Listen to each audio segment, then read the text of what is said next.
flirted with that open endorsement till the bitter end, even though Mondani is an activist against Israel and an anti-Semite. Chuck Schumer is the highest-ranked Jewish official in America, and even he couldn't bring himself to disclaim that. And as we've noted here every day, the sole reason for the entire federal government being shut down now, the sole reason for all the American people suffering all this pain and hardship is because of the fear of political retribution from the far-left activists who run the Democrat Party. That is the motivation for the shutdown. It's never been about any policy issue at all. It was only so that they could show a fight and try to show that they're tough to this rising far-left activist base in the party. The old guard has been repudiated, and the radicals are taking over the Democratic Party. We have evidence now every day. Yesterday, Jared Golden announced he would not be running for re-election in the state of Maine. He's a moderate, and he has no place in his party anymore. And then this morning, you saw the headline.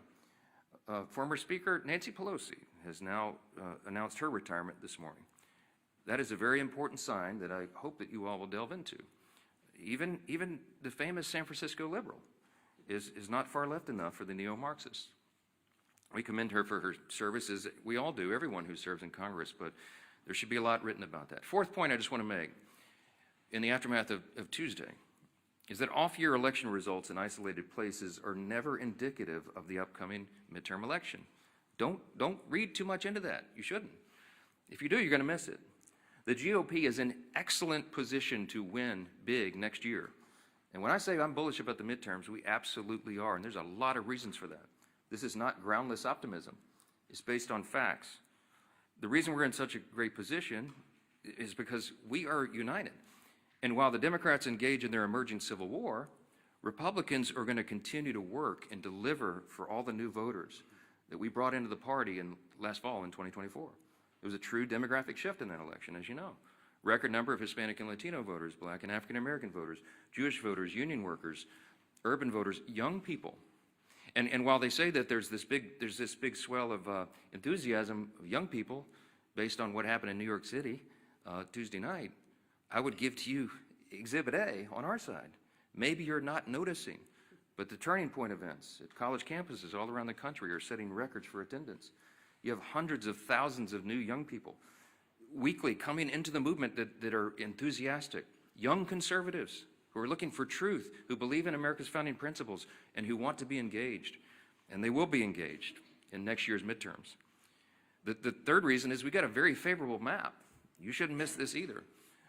I was very bullish even before the current redistricting battles began. As we sit here today, there are 13 House Democrats sitting in districts that President Trump won. There's another 21 of them in districts he came within 5 points of winning. There's only three, conversely, there's only 3 House Republicans sitting in districts that Kamala Harris won. That's a lopsided map.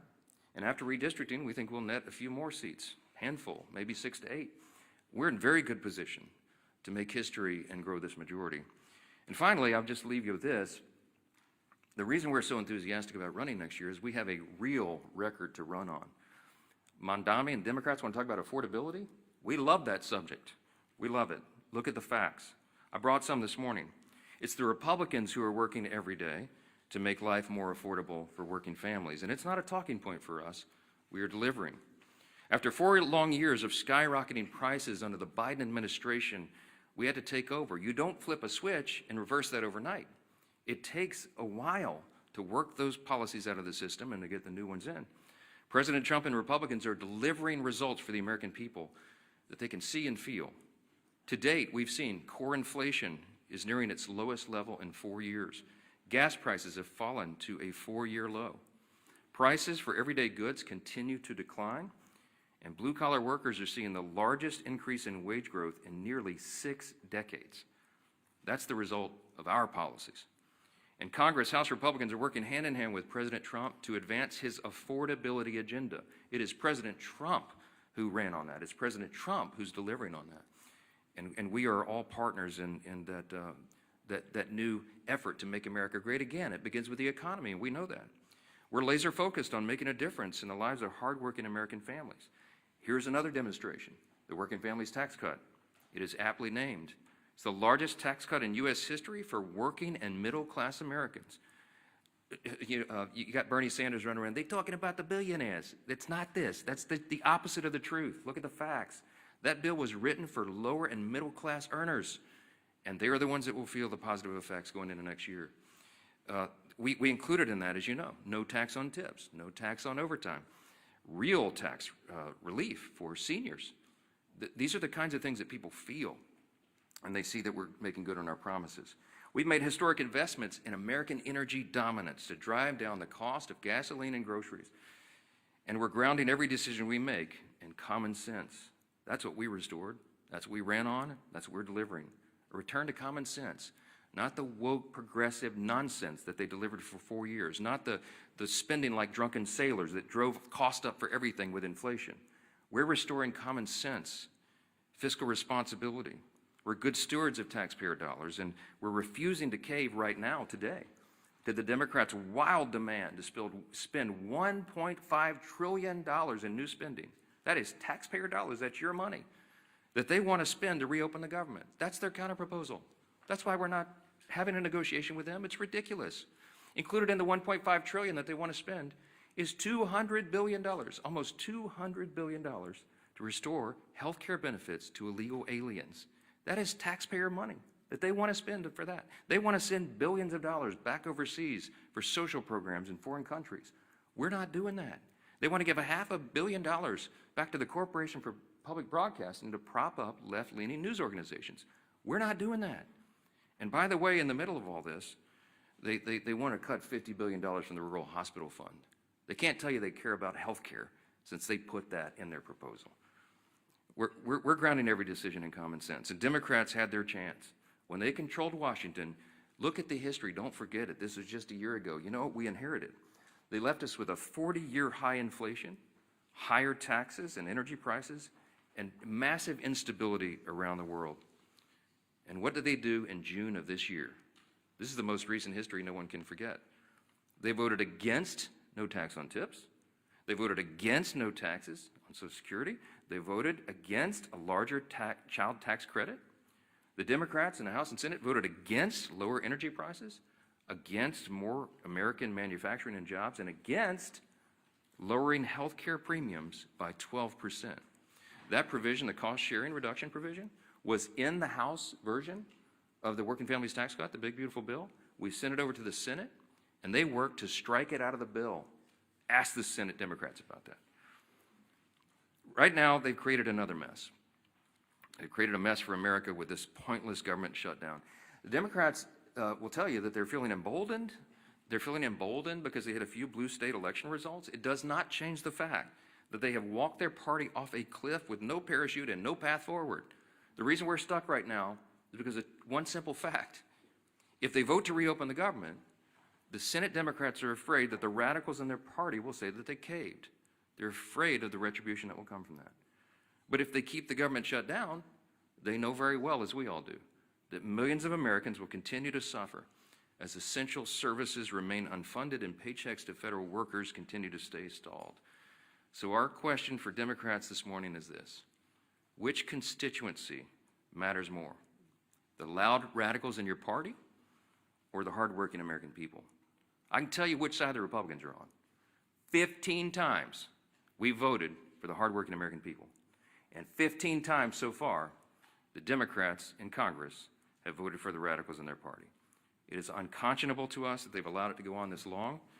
And at some point, all you can do is pray that common sense prevails. And that's what I've been doing a lot of. We hope and pray that there are still Democrats out there. There's just a handful. We need 5 more votes. 5 centrist, common sense Democrats in the Senate to come to those senses and do the right thing. It's time for them to put their country first. I'm delighted to introduce the next speaker, and he's a congressman from Miami. He's a former mayor of the county down there, and he has been in charge. He served as a police officer, but he was the chief of the fire department down there. I mean, the guy's resume is longer than almost anybody in Congress, and as a son of a firefighter, I always take personal delight in reminding everybody he's the only career firefighter paramedic in Congress. He's doing a great job, and he serves as vice chairman of the Republican Governance Group, one of our largest and most active caucuses I mentioned. And we're truly grateful to have him here to discuss some of these consequences of the government shutdown. Glad to have you. Carlos, come on up. Thank you. Thank you, brother. Thank you, Mr. Speaker. And if you indulge me, I think you brought me up here to talk about the shutdown, but I will stray a little bit. I'm the only Cuban-born member of Congress. That means I was born in Cuba. I was not born here in the United States. I didn't speak a word of English until I got here. I was 7 years old. And the reason I'm here is that my parents brought me here seeking freedom. Freedom from communism, freedom from a Marxist regime. And so I can tell you that I know a communist and a Marxist when I see one. They may call themselves socialists, they may call themselves a democratic socialist, but make no mistake, Mondami in New York, he's a Marxist. And the thing that bothers me is he's very proud to say, well, I'm young, I'm this, I'm that, I'm Muslim. Hey, I understand you can be proud of that. But then, if you're so proud, don't call yourself a democratic socialist. You are a Marxist. Go ahead. Tell people exactly who you are. He couldn't, and he can't because he knew he wouldn't get elected. But I hope that the people of New York do not suffer the same consequences that my homeland of Cuba has suffered. Castro and the Castro regime destroyed my homeland. They can't even keep the lights on. They don't have food, they don't have medicine, they can't keep the lights on. It's a total disaster of an island, a beautiful island that actually had the second highest standard of living in the Western Hemisphere when the regime took over. And so one of the reasons I'm in Congress, the primary reason I'm in Congress, is that I want to make sure that my children and grandchildren never suffer the same fate that my parents did, having to leave their country and bring us to a new country with about $10 in their pocket. Now, that's what makes this country great. My parents came here with 10 bucks in their pocket and a watch. By the way, I still have that watch. All right. And here I am. Their son was a firefighter. He was a city manager. He was a county commissioner, county mayor of the largest county in the state of Florida, and now a member of Congress. I don't think there's too many countries that you can say that can happen. That's why I love this country. That's why I will fight for this country. And again, I know a Marxist when I see one. And it's unfortunate that the Democrat Party is heading that way, which means we just have to fight that much harder. Here to talk about the shutdown, and so, I'm Congressman Carlos Jimenez again. I represent the state of Florida, Miami, and the Keys. Today I'm standing in for my friend, RG2 Chairman David Valadao of California, with one clear message, and I want to thank also the other members of RG2 that are here. The Republican Governance Group focus has always been about governing responsibly. RG2 is committed to putting results ahead of rhetoric, keeping the government functioning, and finding practical, common sense solutions that improve the lives of the American people. That's what we're here to do. And that means that we do what's right, even when it's hard. Yes, we're here on day 37 of the Democrat government shutdown, and with each passing day, more Americans are feeling the impact. The effects in my hometown or in my state. In my home state of Florida, 155,000 federal employees have not received their paychecks. Close to 2 million Floridians who rely on SNAP, including more than 1 million children, will not be getting their benefits. My colleagues on the other side insist we have chosen, my colleagues on the other side of the aisle have chosen politics over food security for millions of Americans. Small business loans are being delayed, totaling nearly $300 million in missed distributions, costing our state an estimated $1.7 billion in economic benefit alone. Starting Friday, 10% of the American airspace is going to be reduced because of the shutdowns ahead of the busy holiday season. More than 3,500 flights will either be delayed or canceled altogether. That's true effect of the shutdown. Let me be clear, holding the government hostage is not a responsible way to negotiate policy. On September 19th, the House of Representatives voted to extend government funding to keep the government open. And as the Speaker said, with a clean CR. There were no riders in it. There's no policy differences. It's actually a Biden budget, right? And so, you know, what is the problem? No, there is no problem. It's politics. That's the problem. Meanwhile, Senate Democrats have voted 14, now you say 15 times to keep the government closed. The funding bill before the Senate is the same short-term continuing resolution that we passed 15 times under President Biden with bipartisan support. And I supported each and every one of them to keep the government open. And I know that most, if not all, the members of RG2 also voted for the CRs to keep the government funded. We can and should debate serious issues like healthcare costs, but not at the expense of hardworking American families. I urge my Senate Democrat colleagues to pass the continuing resolution so that we can reopen the government and return to the table to negotiate real solutions. History shows that when Congress works together, we can find solutions without inflicting pain on the American people. I urge Senate Democrats again to reopen the government, end the suffering, and then join us in crafting meaningful bipartisan policy meant to improve the lives of everyday Americans. That's how we govern responsibly, and that's how we serve the American people. And I want to thank you for giving me the opportunity, and I guess now I want to turn the dais over to our Majority Leader, Steve Scalise. Well, thank you, Carlos. And what an honor it is to follow my dear friend Carlos Jimenez, who really is the epitome of the American dream. You know, when you hear stories like his, you know, sad stories, the root of it, you know, having to flee your home country because Cuba fell to Marxism, to communism. But luckily, for people like Carlos, all around the world, there's one place that they can look to if they want a North Star. If they still believe in freedom, they yearn for that desire, and then it fails in their home country, they can look to the United States, because the United States represents freedom all around the world. And how dangerous of a position that is when Marxists from within try to change it here, try to unravel what makes America so great.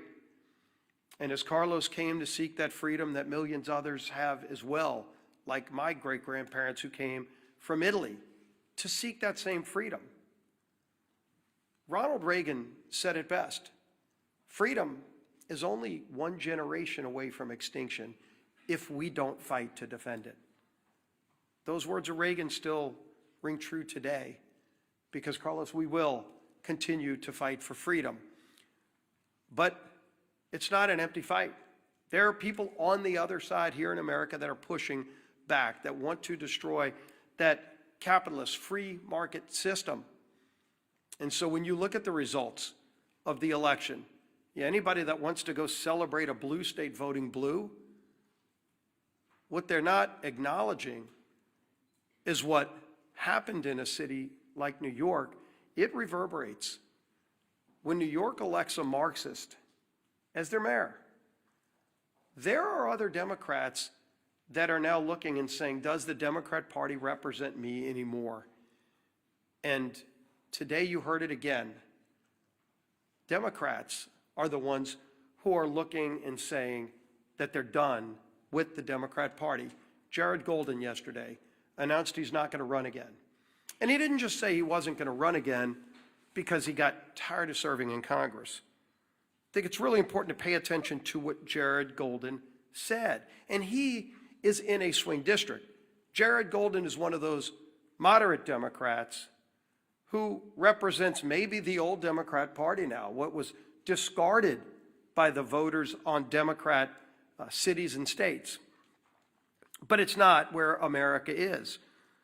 So when Jared Golden announced yesterday he's not going to run again, he said, quote, "We're allowing the most extreme pugilistic elements of our party to call the shots. Just look again at the shutdown. For as long as I can remember, we have opposed shutting down the government over policy disputes. We criticized Republicans for taking hostages this way. That was Jared Golden explaining why he's done with being a Democrat in Congress. And when the Democrat Party no longer stands for common sense, for members that do on occasion reach across the aisle, they're going to be relegated to a scrap heap of history, because America is not a socialist nation. While the Democrat Party has turned their leadership structure over to a socialist, it's not where America is. And if they're running people like Jared Golden out of their party, they can go celebrate the results of last night's election. Again, if Alabama held an election also Tuesday, and gee whiz, a Republican governor was elected governor of Alabama, would anybody be writing a story about it? Of course not. So let them go celebrate New Jersey electing a Democrat governor, New York City electing a Democrat. The real concern is that the Cuomo wing of the Democrat Party got destroyed by the Mondami wing of the Democrat Party. And if they want to call that a victory, good luck. Something tells me they're not going to be sending Mondami to swing districts around America. He's not going to Maine. Let Mondami go to Maine for that now open seat in Congress, a 50-50 district. Will they be sending Mondami to those kind of swing districts? Colorado, where somebody like Gabe Evans represents, is Mondami going to be going there?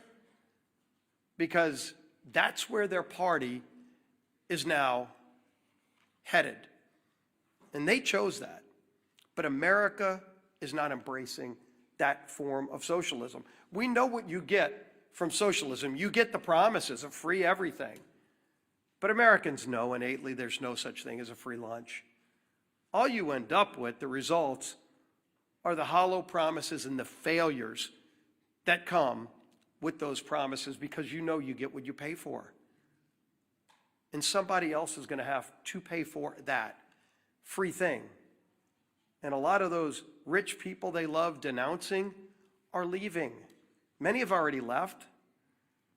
So even when they go raise taxes even more, with the highest rates you can imagine, who's going to pay those higher rates? It's not going to be the millionaires and billionaires. Many of them have already left. It's going to be hardworking families in New York City. Good news for you, you might be making $100,000 a year.